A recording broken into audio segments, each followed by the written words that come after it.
ওয়াইদা বুশরা আহাদুহুম বিল উনসা, যখন তাদের কাউকে তাদের কন্যা সন্তান জন্মের ব্যাপারে সুসংবাদ দেওয়া হয়, যল্লা ওয়াজহুহু মুসওয়াদ্দান, তখন তার চেহারাটা কালো হয়ে যায়। ওয়া হুয়া কাযীম, ইসলাম নারীদের অধিকার প্রতিষ্ঠা করেছে, নারীদেরকে অধিকার দিয়েছে এমন সময়ে যখন নারীদেরকে মানুষ বলে পৃথিবীর বুকে গণনা করা হতো না। আমি সূরা নাহলের একটা আয়াত আপনাদের সামনে তেলাওয়াত করে শোনাচ্ছি, মনোযোগ দিয়ে শুনবেন। আল্লাহ তাআলা সূরা নাহলের 58 এবং 58 নম্বর আয়াতে বলছেন এবং 59 নম্বর আয়াতে, ওয়াইদা বুশরা আহাদুহুম বিল উনসা যল্লা ওয়াজহুহু মুসওয়াদ্দান ওয়া হুয়া কাযীম। ওয়াইদা বুশরা আহাদুহুম বিল উনসা, যখন তাদের কাউকে তাদের কন্যা সন্তান জন্মের ব্যাপারে সুসংবাদ দেওয়া হয়, যল্লা ওয়াজহুহু মুসওয়াদ্দান, তখন তার চেহারাটা কালো হয়ে যায়। ওয়া হুয়া কাযীম, সে অসন্তুষ্ট, সে দুঃখগ্রস্ত, বিপদ আক্রান্তের মতো হয়ে যায়। ইয়াতাওয়ারা মিনাল কওমি মিন সুই মা বুশিরা বিহি, সে যুগে নারী জন্মকে এতটা খারাপ দৃষ্টিতে দেখা হতো যে যেই পিতার ঔরসে নারীর জন্ম হয় সেই পিতার জন্যে নারীর জন্ম এতটা কষ্টদায়ক ছিল। ইয়াতাওয়ারা মিনাল কওমি মিন সুই মা বুশিরা বিহি, এখন আমার কন্যা হয়েছে, কিভাবে মানুষের সামনে মুখ দেখাবো এই ভেবে সে নিজেকে আত্মগোপন করে রাখত। আয়ুমসিকুহু আলা হুনিন, সে সিদ্ধান্তহীনতায় পড়ে যেত, কনফিউশন। এই মেয়েকে সে লাঞ্ছনা স্বীকার করে, লজ্জা স্বীকার করে পৃথিবীর বুকে লালন পালন করবে, বাঁচিয়ে রাখবে, নাকি আমিয়াদুসুহু ফিত তুরাব, নাকি মাটির মধ্যে তাকে গেড়ে ফেলবে, জীবন্ত পুঁতে ফেলবে। এই টেনশনে সে টেনশিত হয়ে যেত। আলা সাআ মা ইয়াহকুমুন, আল্লাহ বলছেন তাদের এই সিদ্ধান্ত, তাদের এই প্রচলন, তাদের এই সমাজ ব্যবস্থা কতই না নিকৃষ্ট। কোরআন একটা সূরা আছে, সূরাতুত তাকবীর, এই সূরার মধ্যে একটা আয়াত আছে, ওয়া ইযাল মাউউদাতু সুইলাত বিআইয়ি যামবিন কুতিলাত, যেদিন মাটির মধ্যে দাফনকৃতা পুঁতে ফেলা নারীকে, মেয়েকে, কন্যা শিশুকে যেই কিয়ামতের দিন জিজ্ঞেস করা হবে, বিআইয়ি যামবিন কুতিলাত, কোন অপরাধে তোমাকে পুঁতে ফেলা হয়েছিল। যে জাহিলি সমাজে নারীদের কোনো অধিকার ছিল না, তাদের বেঁচে থাকাটা পুরুষের জন্য লজ্জাস্কর ছিল, ঠিক সেই জায়গাতে কোরআন আমাদেরকে শোনাচ্ছে নারীর কিভাবে অধিকার নিশ্চিত করতে হয়। সুবহানাল্লাহ। আমাদের রসুল আমাদেরকে শিখিয়েছেন কিভাবে নারীকে মূল্যায়ন করতে হয়। রসুল আমাদেরকে শিখিয়েছেন নারীদেরকে কিভাবে সম্মান করতে হয়। শুধু তাদের বেঁচে থাকার অধিকার নয়, শুধু তাদের সম্মানের বিষয় নাই। আপনি যদি ইসলামের শরীয়তের দিকে যদি আপনি দৃষ্টিপাত করেন, শুধু সমতার বিধান না, নারীদেরকে অনেক ক্ষেত্রে ইসলাম পুরুষের থেকে এগিয়ে রেখেছেন। বলেন সুবহানাল্লাহ। কয়েকটা এক্সাম্পল দেই। ইসলামে মা বাবা উভয়ের খেদমতের কথা এসেছে, কিন্তু নারীদের সম্মানের কথা, একজন মায়ের সম্মানের কথা কেমন?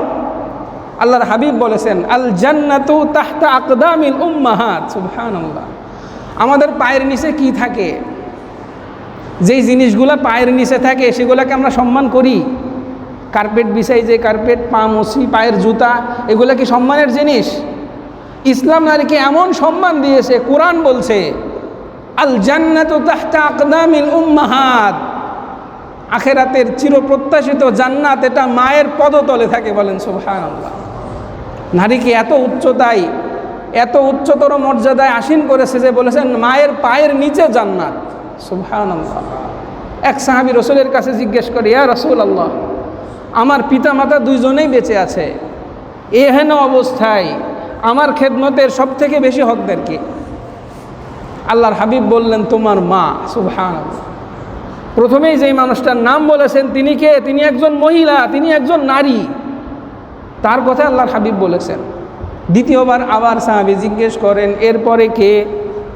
রসুল আবার বলেছেন, তোমার মা। আবার সাহাবী জিজ্ঞেস করেন, এরপরে কে? রসুল বলেন, তোমার মা। সুবহানাল্লাহ। যদি চারটা অধিকারের স্তর থাকে, সন্তানের উপর যদি মায়ের অধিকার, খেদমতের অধিকারের থাকে, তাহলে চারটা অধিকারের মধ্যে তিনটা ভাগই মায়ের। বলেন সুবহানাল্লাহ। একটা সন্তান পৃথিবীতে আনার পেছনে মায়ের যতটা কষ্ট আল্লাহ কোরআনের জায়গায় জায়গায় এর বর্ণনা দিয়েছেন। সুবহানাল্লাহ। হামালাতহু উম্মুহু কুরহা ওয়া ওয়াদাআতহু কুরহা। নারীদের এই কষ্টের কথা আর পৃথিবীর কে বলবে? একজন মাতা অতি কষ্টে সন্তানকে গর্ভে ধারণ করেন, অতি কষ্টে পৃথিবীর বুকে সে প্রসব করেন মা। সেই মায়ের সম্মান আল্লাহ রসুল এমন দিয়েছেন, যদি পৃথিবীর বুকে তোমার খেদমতের যদি কোনো ব্যক্তি সর্বোচ্চ হকদার থাকে তিনি হলেন তোমার মা, তোমার মা, তোমার মা, এরপরে গিয়ে তোমার বাবা। সুবহানাল্লাহ। এই অধিকার পৃথিবীর বুকে আর কে দিয়েছে? একজন শুধু মা না, একটা নারী মা হতে পারে, একটা নারী স্ত্রী হতে পারে। স্ত্রীর কি সম্মান আর কি অধিকারের কথা কোরআন বলছেন। আল্লাহর হাবিব বলেছেন, আদ-দুনিয়া কুল্লুহা মাতাউন, দুনিয়ার সব কিছু ক্ষণস্থায়ী, সাময়িক অল্প সময়ের ভোগের বস্তু। আল্লাহর হাবিব বলেন, ওয়া খায়রু মাতাঈদ দুনিয়া আল মারআতুস সালিহা, এই ক্ষণস্থায়ী পৃথিবীর বুকে একজন পুরুষের জন্য সব থেকে উত্তম বস্তু হতে পারে, সব থেকে লাভজনক বস্তু হতে পারে একজন কল্যাণকর, একজন সালিহা, একজন সতী নারী। বলেন সুবহানাল্লাহ। চারটা জিনিসকে সৌভাগ্যের প্রতীক বলা হয়েছে। পৃথিবীর বুকে যাকে চারটা জিনিস দান করা হয়েছে সে নিজেকে সুখী ভাবতে পারে। আল্লাহর হাবিব বলেছেন তার এক নম্বরে আছে লিসানান যাকিরা, জিকিরকারী জিহ্বা, যে জিহ্বা সবসময় আল্লাহর জিকির করে। সুবহানাল্লাহ। দুই নম্বর হলো কলবান শাকিরা, যে অন্তর আল্লাহর প্রতি শুকরগুজার থাকে। ও বাদানান আলাল বালাই সাবিরা, এমন একটা শরীর যে বিপদ আপদে ধৈর্য ধরতে পারে। আরেকটা বস্তুর কথা আল্লাহর হাবিব বলেছেন, এমন স্ত্রী যে স্ত্রী তার স্বামীকে কোনো গুনাহের ব্যাপারে বাধ্য করে না, বরং সে তার নিজের সতীত্ব এবং তার স্বামীর সম্পদ হেফাজত করে। সুবহানাল্লাহ। পৃথিবীর বুকে নারী হলো সর্বোচ্চ সম্পদ, আল্লাহর রসুল বলেছেন। নারীদেরকে সম্মান দেওয়ার কথা আল্লাহর হাবিব শিখাইছেন। শুধু তাই নয়, একজন স্বামী তার নারীর প্রতি কেমন আচরণ করবে কোরআন আপনাদেরকে বলছে সূরা নিসার 19 নম্বর আয়াতে। যেই যুগে নারীদেরকে মানুষ মনে করা হতো না, নারীদেরকে কোনো সম্পদ দেওয়া হতো না, নারীদেরকে জোর করে বিয়ে করে ফেলা হতো, নারীদের মোহরানা পরিশোধ করা হতো না, দাসীবাদীর মতো আটকে রাখা হতো, সেই যুগে ইসলাম এসে শিখাইছে ওয়াআশিরুহুন্না বিল মারুফ, তোমরা নারীদের সাথে উত্তম আচরণ করো, সৎ ব্যবহার করো। সুবহানাল্লাহ। শুধু তাই না, সূরা বাকারার মধ্যে 238 নম্বর আয়াতে আল্লাহ বলছেন ওয়ালাহুন্না মিসলুল্লাযী আলাইহিন্না বিল মারুফ। কত চমৎকার কথা। একজন স্বামীর নারীর প্রতি যেমন অধিকার আছে, একজন স্ত্রীরও স্বামীর প্রতি তদ্রূপ অধিকার আছে। সুবহানাল্লাহ। কে দিবে আপনাকে অধিকারের কথা? স্ত্রীর অধিকার, স্বামীর এই পরিমাণ স্ত্রীকে অধিকার দেওয়ার কথা বলা হয়েছে, সম্মান নিশ্চিত করছেন আল্লাহর হাবিব সাহাবীদেরকে লক্ষ্য করে বলছেন, আমার সাহাবীরা খিয়ারুকুম লি আহলিকুম, তোমরা বাইরের মানুষের কাছে ভালো হতে পারো, সুফি হতে পারো, অনেক সমাজ দরদি হতে পারো, ভালো মানুষের লেভেল লাগাতে পারো, আমি রসুল বললাম তোমাদের মধ্যে সর্বোত্তম মানুষ সে যে নাকি তার স্ত্রীর কাছে ভালো। সুবহানাল্লাহ। আজকে আমাদের সমাজে নিজেরা যতই নিজেদেরকে ভালো দাবি করেন না করেন, নিজের স্ত্রীর কাছে গিয়ে জিজ্ঞেস করেন তো আসলে আমি তোমার কাছে কেমন, কারণ আমার ভেতর বাহির সব কিছু আমার স্ত্রীর জানা আছে। সেই জায়গাটা আল্লাহ রসুল বলছেন আমি সর্বোত্তম, কারণ আমি রসুল, আমি আমার পরিবারের কাছে, আমি আমার স্ত্রীদের কাছে ভালো। সুবহানাল্লাহ। ভালো হন। ইসলাম অধিকার দিয়েছে নারীদেরকে, যে সম্মান ইসলাম দিয়েছে পৃথিবীর কোনো ধর্ম এটা কোনো কালেই দিতে পারবে না। আপনি সংস্কার কমিশনের নামে এটা বলতে পারতেন ইসলাম নারীদেরকে যে অধিকার দিয়েছে সেই অধিকারের বাস্তবায়ন চাই। এটা না আমাদের মুসলমান হিসেবে আমাদের প্রাণের দাবি ছিল। আমাদের সমাজে নারীদের বৈষম্য আছে, এটা কোরআনের আইন না থাকার কারণে। কোরআন নারীদেরকে যে সম্মান দিয়েছে খোদার কসম করে বলতে পারি সেটা বাস্তবায়ন করে দেখেন, কোনো নারীর কোনো আপত্তির জায়গা থাকার কথা না। স্ত্রী হিসেবে বললাম নারীর সম্মানের কথা।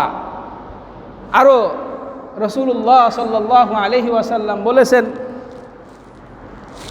একজন নারী কন্যা হতে পারে, শিশু হতে পারে। জাহিলি যুগের কথা তো বললাম, তাদের কন্যা সন্তান হলে জীবন্ত পুঁতে ফেলা হতো লজ্জায়, মান সম্মানের ভয়ে। সেখানে আল্লাহর হাবিব মুহাম্মদুর রাসূলুল্লাহ বলছেন তোমাদের কারো যদি 3টা মেয়ে অথবা 2টা মেয়ে অথবা একটা কন্যা সন্তান থাকে, আর সে যদি তার অন্য ছেলের সাথে তাকে বৈষম্য না করে, তাকে যদি সে সঠিকভাবে লালন পালন করে, আমি রাসূলুল্লাহ তাকে জান্নাতের গ্যারান্টি দিচ্ছি। সুবহানাল্লাহ।